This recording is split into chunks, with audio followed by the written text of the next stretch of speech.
Hey there, friend. Welcome to Season 1, Episode 5 of the Cowgirl Confessions Podcast. I'm glad you're here. Do you remember your favorite book as a child? You know, the one that everybody knew all the words to by heart, and after about the fifth or sixth time they had read it to you at night, they might try to, skip a page here or there, and you totally held them accountable because you knew word for word what that book said. Yeah, that kind of favorite book. Oh man, I had so many of those as a kid, and I just have the fondest memories of not only being read to, but then actually, reading with my brothers, or we had horse camps when I was growing up at our house. And so in the evenings, we would usually try to read a book or two about horses or rodeo or the Western lifestyle. And I actually stumbled upon this book a couple of years ago that was in one of my retailers, and it was called Short Go Makes the NFR. And so I bought that book, thought, man, this is going to be a great gift. While I love to read and love finding books, I also love to gift books. I just think, whether it's for a child or an adult, there's really no better gift than passing on the gift of reading and lifelong learning, if you will. And so anyway, I found this book called Short Go Makes the NFR, and I thought, man, that's cute. I've never heard of this book before. And then the more I kind of investigated it, and I continued to kind of give these as baby gifts and birthday gifts and whatnot, I realized that in a roundabout way, I knew the author and illustrator. And it's a mother-daughter duo from out of Kansas, Marilyn Domer and her daughter Lindsay Keller. And so Marilyn is the illustrator and Lindsay is the author, and they are the owners of the Bell Mare Book Company. And they have Short Go Makes the NFR, the book I was talking about. And recently they have launched a second book, and I really enjoyed catching up with them on this episode, just learning more about how this came to be, what it's like working with your mom or with your daughter, and really what their mission is behind writing these books. And probably one of my favorite parts in this episode, you can just hear the cowgirl state of mind through and through, because they're talking about, hey, give me all the coffee and give me the duct tape and we're going to get it done. So I know you guys are going to really enjoy this episode with Marilyn and Lindsay. Please be sure to go follow them at Short Go Children's Books on Facebook and Instagram, and make sure you follow us over at the Cowgirl Confessions Podcast on Instagram, because we're going to be doing a giveaway, and all the information will be on the Cowgirl Confessions Podcast Instagram page.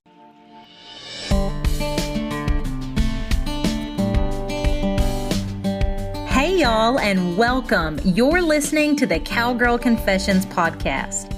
I'm your host, Dakota Dawn Johnson, small-town cowgirl with Southern roots, blazing a trail as a Midwest ranch wife, mama, and businesswoman. The mission of Cowgirl Confessions is to share the wonderfully wild and Western life stories of cowgirls from all walks of life. We'll talk about the highs, the lows, and everything in between when it comes to navigating careers, cowboys, kids, and cattle.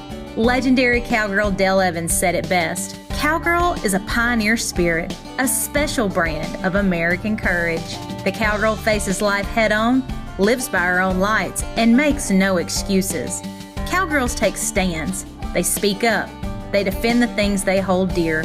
A cowgirl might be a rancher, a barrel racer, a bull rider, or an actress, but she's just as likely to be a checker at the local Winn-Dixie, a full-time mother, a banker, an attorney, or an astronaut. If you're into wet saddle blankets, talks with God, buckets full of laughter, and the life lessons learned in the process, kick off your boots and settle in. I pray these stories encourage, empower, and give you just the leg up you need. Here's to embracing the cowgirl state of mind, no matter how wild and Western life may get along the way.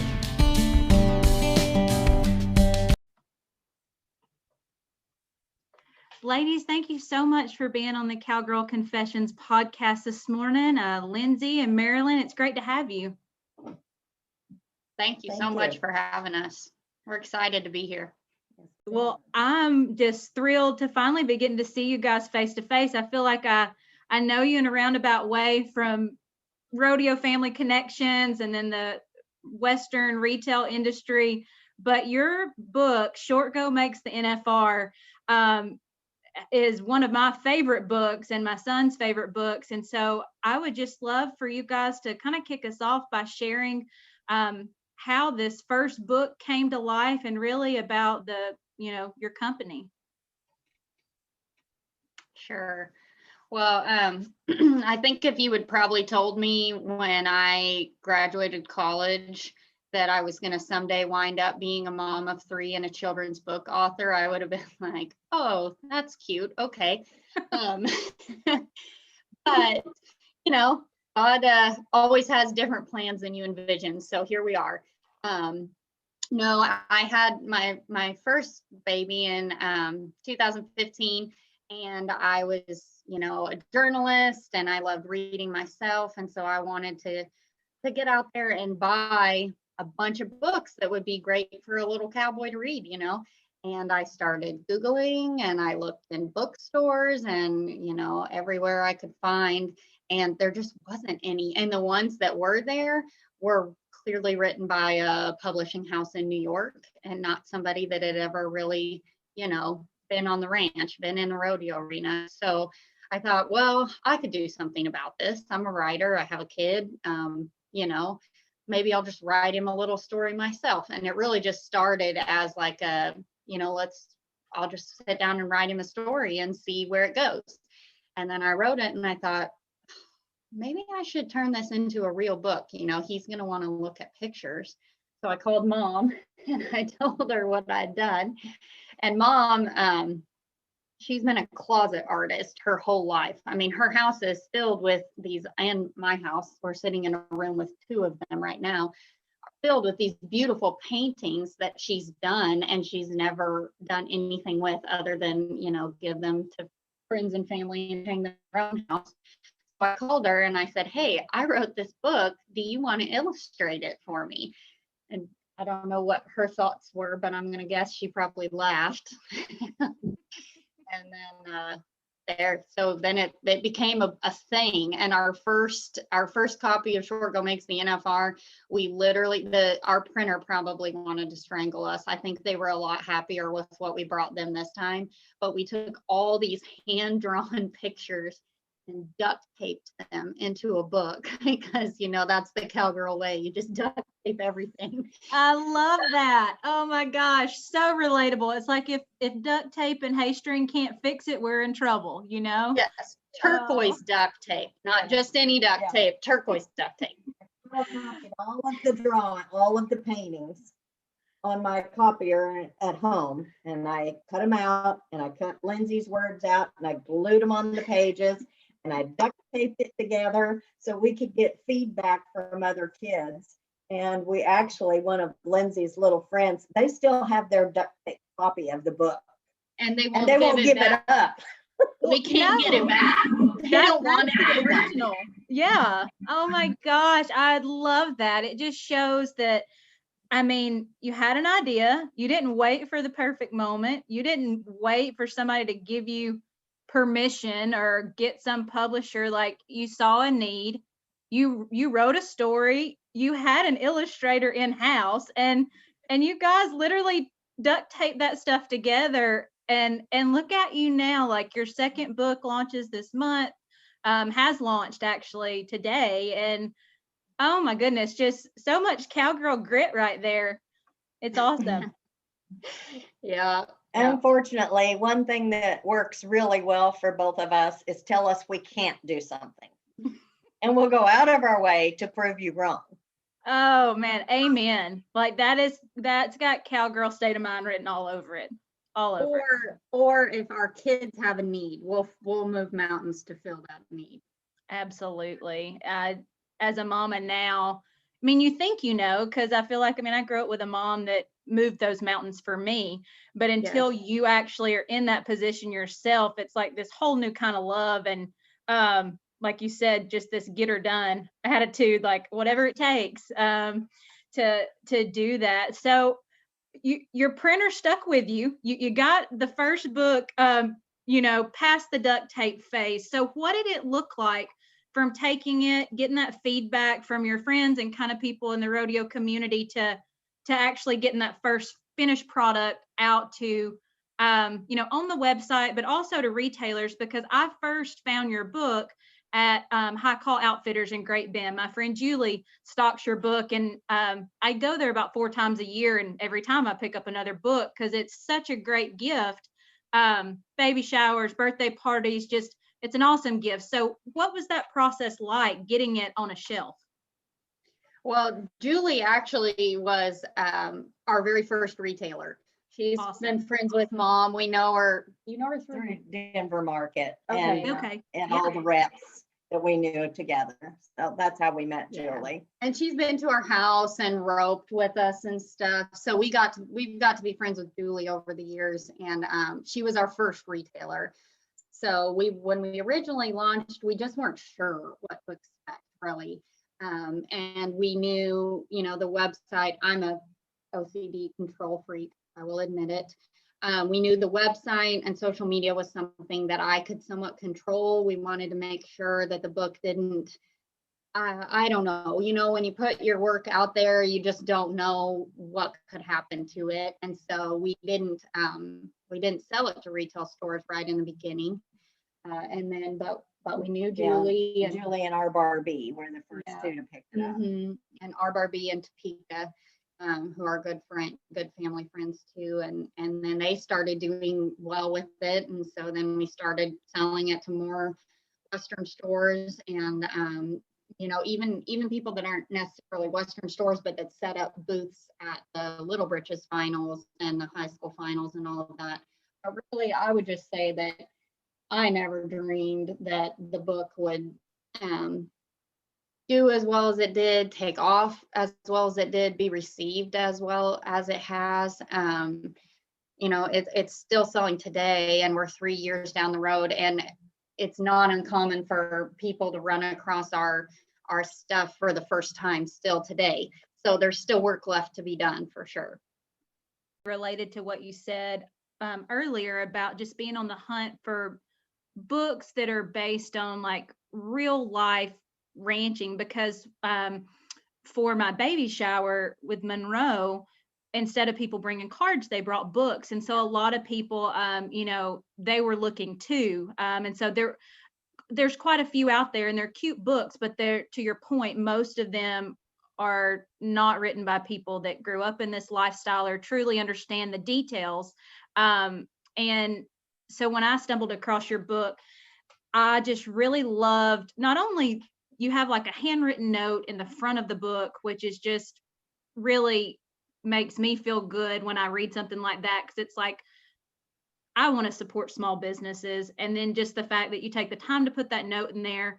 Really cute story about Short Go. I want you guys to tell our listeners more about that in a minute, but the page in the back that talks about the name of your book company and the Bell Mare, I cried the first time I read that as a new mom. I'd read it before, but I was like reading the book to Monroe. I'm sure I was completely sleep deprived at this point, and I'm reading it and I'm like, I'm going to cry now, like thinking about it, because it was like, oh my gosh, somebody like gets it, like what it's like to be a ranch mom and rodeo mom. And like, they said, thank you. I'm being emotional, y'all. I don't know why, but like, I think it's pretty special. So I would love it if you just like share with us kind of where that concept came from and what the Bell Mare is really all about.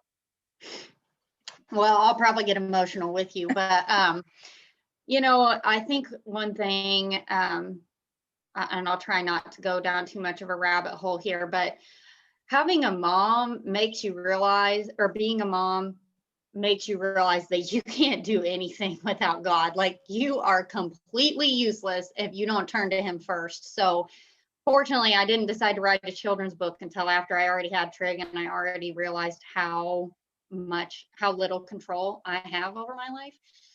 So the Bell Mare name and all of those words and that idea and everything that put that, thank you kind of ode to moms in the book, all came because I was praying about what we should name our company. And it just so happens, before I my career before I decided to write children's books was I contracted with AQHA, and I've written stories for their magazine since 2005.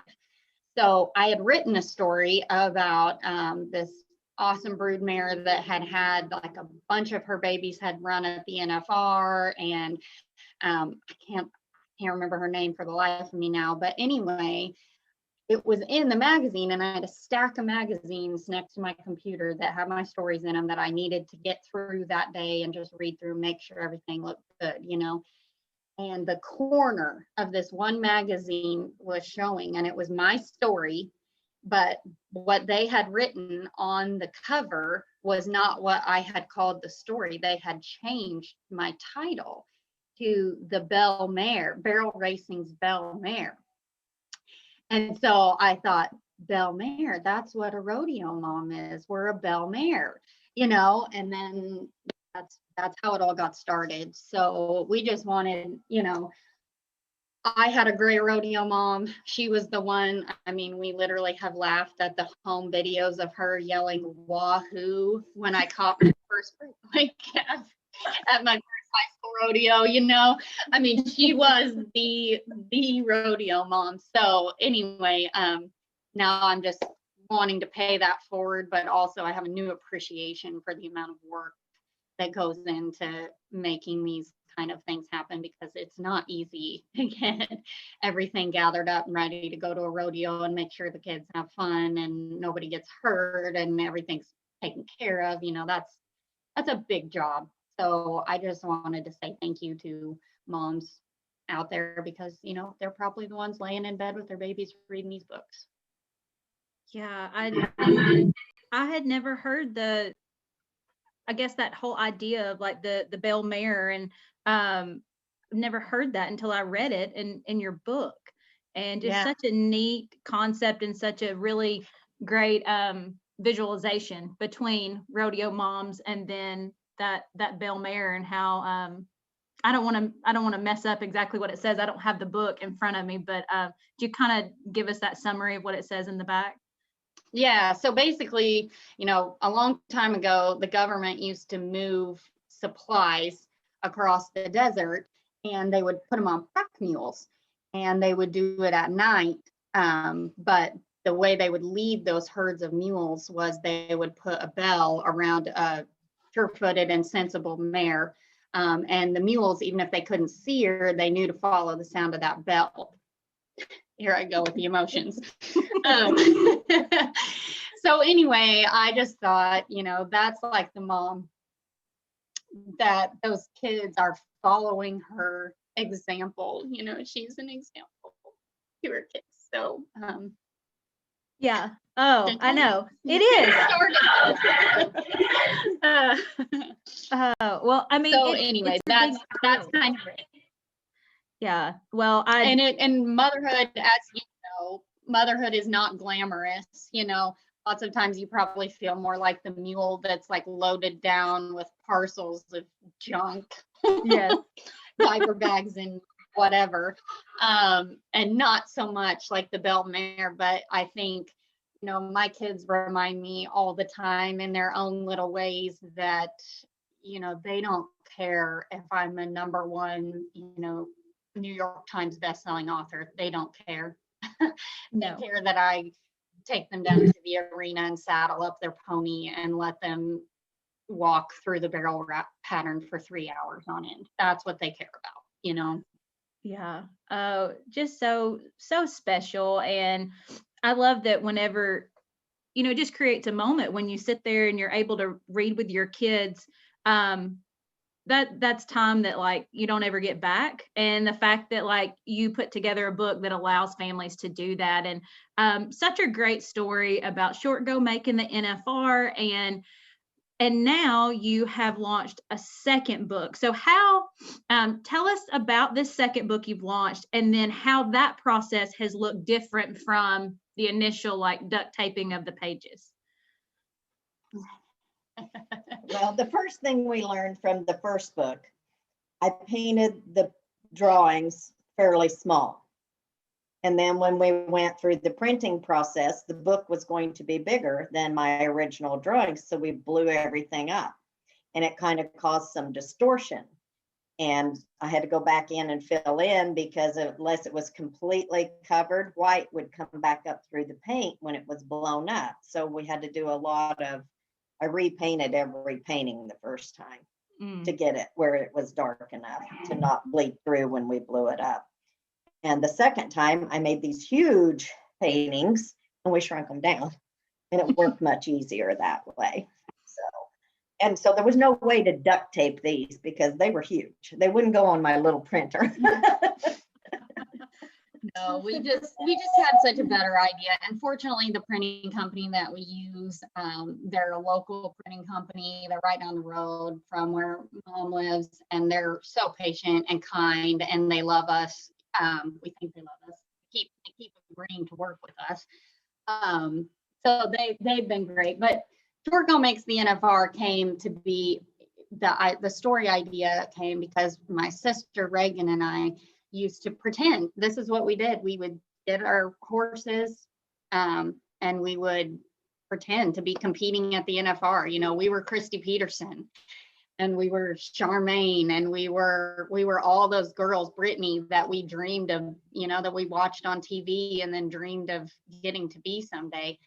And so that's how Short Girl Makes the NFR came to be. It's a story about two cow kids, a little girl and a little boy, and their horse Short Go pretending to compete at the timed events in the NFR. So then Short Go's Big Ranch Adventure, the new book, you know, it took me a few years, but I also had a set of twins in between the first book and the second book. So there was a slight lag time. But the second book is based off of another one of my childhood memories, because I think the best stories are just told from ones that you've actually lived, you know, not ones that you're just imagining what it would be like.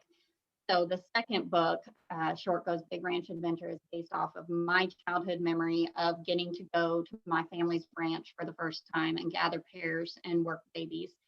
And Mom obviously was the mom in that situation. So she took the illustrations, and I mean, I wish you guys could see our family's ranch, because she just knocked it out of the park. It was great. And since this is the Cowgirl Confessions podcast, my job at this branding after we got done gathering was they made me carry, I was 6, they made me carry the nut bucket. So I caught the calf fries all afternoon at the branding pen, and Mom actually included that in the branding scene picture in this book, the little boys carrying a little bucket. Yeah, it's got nuts in it. So the real families are probably going to see that and have a good laugh. He's got blood on his shirt and cow poop down his jeans, and yeah. It's all in the details. Yeah. When we say they're authentic, they're authentic. That I can't wait to get our books, and I've already been on the website. Just loved how you shared some sneak peeks, pictures of the illustrations and everything. So fun. So I had seen on the website too, and you were talking about the printing process, that every book created, printed, and shipped from the Midwest. You guys are out of Kansas. So what is that kind of business process look like for you guys? Do you live close enough geographically? How do y'all manage to do that as business partners in this? Lindsay takes over the website and she does all the social media. When orders come in, then I'm the shipping department. No, she's so much more than that. She's the illustrator, and that's the most important part of a children's book.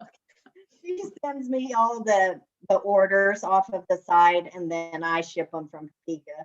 It's easier for me to hit the post office than it is drag a set of identical twins down to the post office. I live in Oklahoma and Mom lives in Kansas. So she's kind of our boots on the ground person, because she's right there by the post, or by the post, you know, she's our rural post office departments. God love them, but I'm not sure that they could handle probably everything that the Topeka post office does. So, and the printers just around the corner from where Roy Fry's was. So Okay. Yeah, they're all right there together, and like Mom said, she doesn't have to drag two-year-olds into the post office.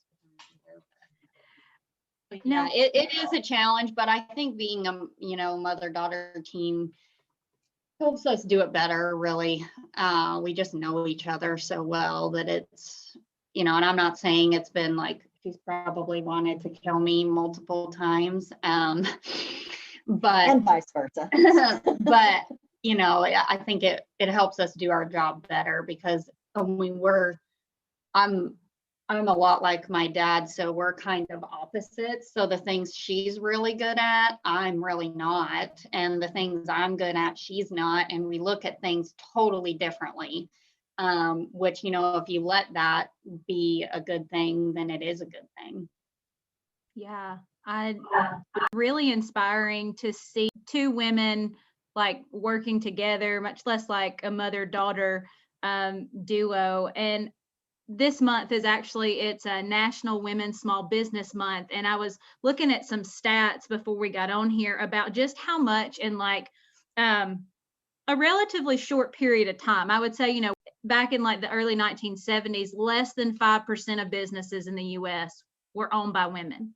And last year, 42% of small businesses were owned by women. And you guys are part of that percentage. And so I guess just what advice would you have for women listening that they have this dream or idea like you did, Lindsay, and they just don't quite believe enough yet that like they should take that next step? Like, what advice do you have for them on starting a small business? Well, I read this somewhere. I can't remember how I came up with this, but your career, I read that you should write like a mission statement for your own life, and then everything else should fall underneath that. So my mission statement in life, and it's changed a little bit as I've aged, but horses have given so much to me. I mean, I was a very shy child, and I could have very easily not gone out on a limb like this, but I feel like because I'm good with horses and because they respond well to me, it just gave me a level of confidence that I don't think I could have gotten from people. You know what I mean? And so I wrote this mission statement, and it was to make life better for horses. So what can I do to make life better for horses? Originally, I thought that was being a vet, but I'm not very good at science or math. So that idea sailed. So then, I went to work for AQHA, and I thought, well, I can write articles. I'm good. I'm a good writer, so I can write training articles that'll make people better riders. I can write health articles that'll make them know how to take better care of their horses. And then as I became a mother, it was, how can I help the next generation make life better for horses? And so that's kind of how these books came to be. So I would just advise the women to think about, if you had to make a mission statement for your life, what would it be? And then does your small business idea fit into that? Because as moms, as women, as career driven people, we don't have a lot of time.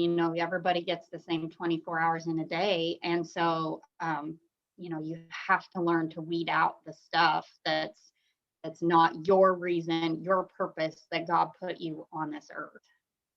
Lindsay, that's so powerful what you said about the mission statement for your life. And I'm over here going, what's my mission statement for my life? I mean, I believe in writing down and having a list of plans and how I'm going to get to these goals and all, but I'm going to need to do some homework when we get off of here, because that's just really thought-provoking. And Marilyn, I want to switch gears a minute and talk to you and just get your thoughts and maybe some of your favorite memories as a rodeo mom, because I'm sure there's some funny ones in there, especially like you illustrating her, the kid in the new book, carrying the the calf fries, if you will, at the branding. So yeah, tell us some of your favorite rodeo mom stories. One boy, time, well, this is scary for me. Yeah. Well, hang on, Lindsay. She had this Shetland pony when she was little, and her name was Pitter Pat.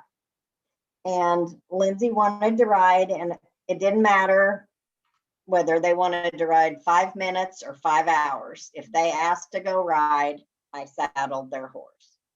And Lindsay's not quite 3. I got a belly out to here because I'm pregnant with our second one. And we're riding this Shetland down in her grandma's yard.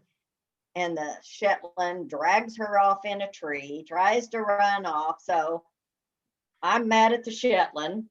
So I have Lindsay sit in the shade under the tree, and I take the Shetland and I trot it. I lead it all over the yard for like 20 minutes, making it run so it behaves.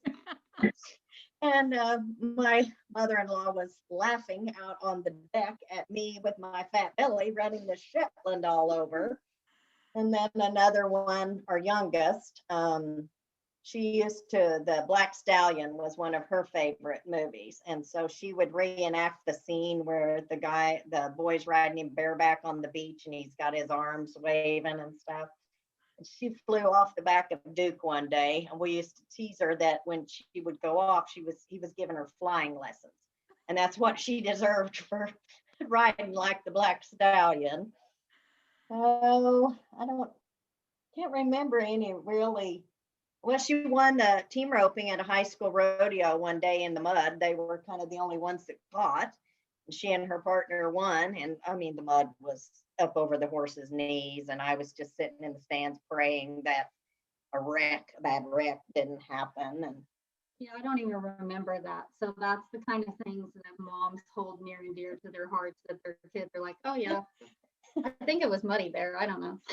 well, one time I was trying to tell her something about her goat get off. And so Lindsay just tells me, well, Mom, why don't you just show me what you're trying to tell me? So I get on the horse and I come running down to the goat and I hang, and my booty turned and I did like 4 cartwheels to the goat, skidded to a stop with my teeth right at the stake. Yeah, I didn't do any more get-offs for the girls. I told them they were going to have to figure it out on their own. I thought I broke my neck. Oh my goodness, that is so funny. Funny now. I'm sure it wasn't probably funny and didn't feel funny in the moment, Marilyn, but Lindsay, is that how you recall it happening? Well, I might have been slightly ornerier than she let me believe, because I think it came more out of my mouth as, why don't you just get on and fix him and show me? Because what was happening was my horse was ducking off to the right, and then I was, of course, face planting. And so I said, why, if it's me doing it, then why don't you just get on, and he should be perfect for you, and you can show me how to fix this. And sure enough, he ducked off to the right, and Mom, did her jazzercise in the arena, and I went over and caught my horse and went back and said, okay, I'm gonna keep trying to figure this out, but I just wanted to let you know that I was trying. It wasn't like I wasn't trying. Oh yeah, so I feel like, I had a similar experience, and I was probably in the 9th grade, I guess. And I had gotten this new barrel horse, and he was a reject, he was like a reject. We were trying to fix, and tried running to the left, tried running to the right, and he didn't want to finish his turn. He was like really blowing wide on the 3rd barrel. And when he wasn't completing that turn, he was like running over toward the fence in our arena, and it was a wooden fence. And so my mom, I would stop him, because I felt like he was going to run through the fence. And she's like, if you don't keep pulling on that right side, that right rein to finish that turn, like basically the whole, like, I'm going to snatch you off the horse if you can't ride him. And so then the next time I didn't, I was like, it's worth just going letting the horse run into the fence. I'll lose my knee versus her snatching me off the horse. And I know this makes my mom sound really like hardcore, but she was trying to make a point, and we ended up taking out like 3 rails of the wood fence because the horse, he wasn't turning, even with me still pulling on the right rein. But sometimes you just have those moments, and they're good learning experiences for all involved. Hey, I threw a lot of judgments before I became a mom, and now when people who aren't moms say something, I do not hold judgment against them, because God has a way of humbling everyone. So no judgments against your mom. You have to be hardcore. Yeah, that's so true. It's a very humbling place to be. And back then people were like, how do your kids operate? And she's like, fear of God and fear of Pam, because and until this day, I mean, that stuck with me. And I knew she meant business, and but it also helped me, grow up to be really, really tough. And I feel like, just like when you have a mom that sets an example and really sets the bar for you, it helps you be a good mom too. Yeah. Mm-hmm. So I would love to know, Lindsay, because just having one child and trying to like do all the things, and you just were like, oh yeah, I have 3, happen to have a set of twins in between these 2 books. Tell me what day-to-day life kind of looks like for you, navigating all the things as a mom and somebody who is writing, and just what's life look like these days? Well, I drink a lot of coffee. I've been known to have a glass of wine at the end of the day. No, I don't know. I mean, my advice to every new mom is that God specifically chose you to be this child's mom. So you just have to, I mean, you can take others' advice and listen here and listen there, but you just have to trust your gut and know what's important to that kid and what that kid needs, and then try and let everything else fall by the wayside. So if you walk into our house unannounced, there are probably 150 tractors and horses that you could step on at any given moment. But, it's more important to me to have my kids outside during the day and, on their horses or playing on their swings or whatever. That's more important to me than a pristine house. And, I watched my own mom put her career completely on hold when we were little, and I admire her for that. Definitely, because I don't think I could do it, to just completely focus on the kids. I don't think I could. I have to have some sort of outlet that reminds me of who I am outside of a mom. But I also think, as we got older and mom got back into being a career woman, I saw her in a different light too, and I want my kids to see me in both roles. I want them to see me as a good mom, but I also want them to see me contributing to my family, so that no matter where life takes them, they've seen both sides. They've seen the importance of family and the importance of having a career and supporting yourself. So, I mean, like I said, it's crazy, but when the kids are awake and home, I take them with me everywhere. I mean, they do chores with me. The other day, the girls and we have this wonderful little Welsh pony. I think he's a Welsh. He's probably a mutt. Anyway, He's a good man. He's a bigger pony, and we needed to get the rope and steers in and get their horn wraps off before we left town for the weekend. The girls wanted to ride, so the twins both got in the saddle and I sat behind the saddle, and we rode the pony out to the steer pasture and drove them down to the arena, which is a pretty good distance, really. I don't know, a few hundred yards probably. Yeah. And got them pushed through the alley and unwrapped and out the chute and pushed back up to the pasture. So I just don't, I'm not a believer in like, I mean, I don't call a babysitter. They just go with me. If I got to move steers, then they're going to move steers with me, and we're going to figure out how to do it, because that's how they're going to become tough little cowgirls. And, you know, and Trig, he's my son.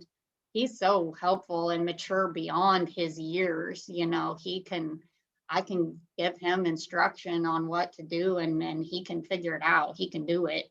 So that's a huge help to me. But I think it's also just kind of, you know, the parenting style that he's been raised in, and that everybody needs to contribute and everybody needs to help, and we're all in this together. And you know, that's kind of our day to day. That's me and my three sidekicks. And when the girls do go down for their nap, I pull up my computer, and that's when I work. So I don't require a lot of sleep, like I said. I've been known to call my mom having a nervous breakdown before, because I don't know if I can handle it all, but she's real good at talking me off a cliff and reminding me why I'm doing all of this and why I spread myself so thin. So yeah, that's kind of. Don't let her kid you. From an outsider looking in, it looks like she's handling it with all the grace in the world. Yeah. And the kids are happy all the time. Well, I just appreciate the realness behind that, Lindsay, and you sharing it, and also, you know, sharing, you know, growing up and watching your mom, you know, be in both of those roles. And I mean, we all know, like, times have changed drastically from kind of what the original role of a woman was, I feel like, in a household. And it's definitely not just somebody that is in the kitchen all the time now. It's somebody that, you know, we want it all. We want to be able to do it all. And some of us thrive in those positions. And I think just different seasons of life. And there's nothing wrong with maybe, you know, before I had my son, whenever we had sat down with like our financial advisor, he asked the question, which I thought at the time sounded kind of weird, but it's like, well, are you going to go back to work? And well, I thought, well, yeah, that's a no-brainer. Of course I'm going to go back to work. And but now being in this role, I see why, you know, he asked, because, you know, there were definitely times during my maternity leave, and even times now as a mom, trying to balance it all. I'm like, is this what I want to do? Do I want to work full time and be a mom full time? Because, you know, being a mom full time, that's not an option. That's the cards that we were so, you know, we were blessed with.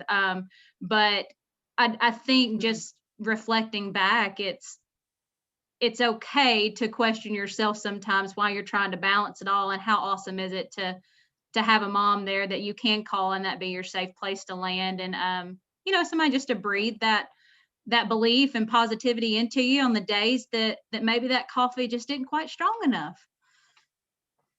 Yeah, exactly. Those are the nights you have the wine. Oh my goodness. You guys, I've just enjoyed getting to know you a little bit better today and hear your stories. And how can people connect with you to just follow along and get this book in their hands? Yeah, absolutely. So one thing that we really strive to be, and really I'm really proud of us for, is if you send us a message or an email, we will get back to you. You're doing business with a small business, and we're going to provide small business level customer support. So you can find us on Facebook. You can find us on Instagram under Short Go Children's Books. And you can find us on our website on www.thebellmarebookco. That's BELLMARE bookco.com. And, you know, we're happy to answer any questions. You know, we just want to be as helpful as possible to all of our customers, because every single time somebody orders books off of our website, it feels like a great blessing to us. So we just want to do whatever we can to make sure that book is a blessing to whoever ordered it. Well, your book has already blessed. Well, your book has already blessed my family's life and many of my friends' family's life. I can't wait to get this brand new book in our hands, and the coloring book as well was something I saw on the website. Monroe is already starting to use his artistic abilities. So, Marilyn, I can't wait for him to be able to have that coloring book that you illustrated those pages, and just really are bringing ranch life to people everywhere that maybe don't have the opportunity like we do to grow up in it. And I just can't say enough how awesome I think what you guys are doing and your mission is. And just really excited to see where the Bellmare Company is a year from now, 5 years from now. I know that it's going to continue to touch a lot of lives. Thank you, Dakota. It means Yeah. a lot hearing that coming from you, because you're certainly an accomplished woman in your own right. Well, you gals certainly know how to make a girl's day. Thank you so much for those kind words. And we look forward to staying in touch with you. Thank you. Thank you.